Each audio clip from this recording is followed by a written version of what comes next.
السلام علیکم ورحمۃ اللہ وبرکاتہ۔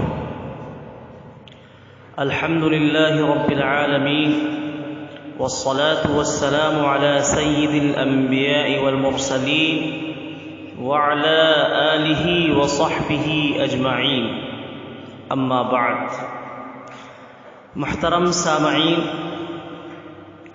ہر سال کی طرح اس سال بھی ہمارے ملک میں یوم آزادی کا جشن منایا جا رہا ہے۔ ہر ملک کی تاریخ میں کچھ ایسے بھی اہم دن اور سال ہوتے ہیں جن کی اہمیت کے پیش نظر قوم ان کو یاد رکھتی ہے۔ اسی طرح ہمارے ہندوستان میں 15 اگست 1947 کا دن نہایت ہی اہم ہے، کیونکہ اسی تاریخ کو 150 سالوں کی غلامی کے بعد ہمارا ملک ہندوستان آزاد ہوا تھا۔ ہر سال 15 اگست کا دن یوم آزادی کے نام سے بڑی دھوم دھام سے منایا جاتا ہے۔ اس دن کی حیثیت ایک قومی تہوار کی ہے۔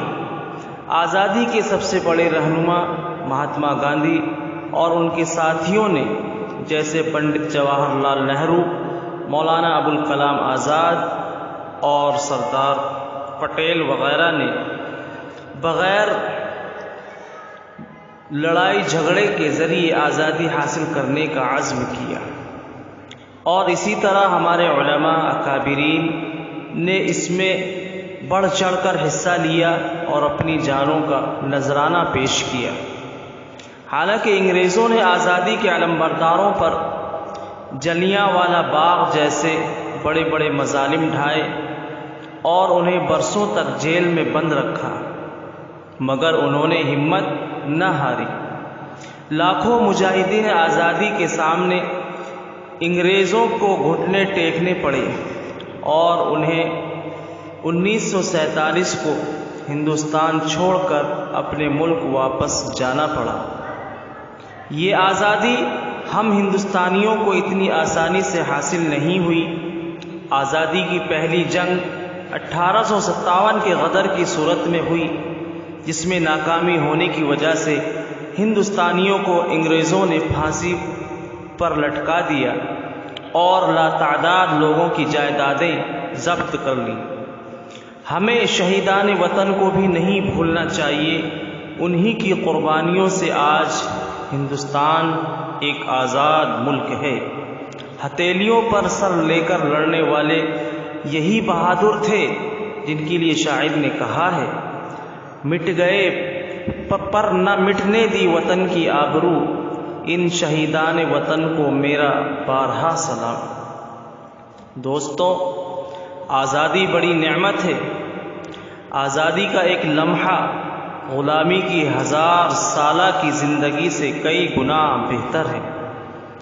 آج ہم خدا کا شکر ادا کرتے ہوئے اس بات کو فخر سے کہہ سکتے ہیں کہ ہم ایک آزاد ہیں، ہم ایک آزاد ملک ہیں۔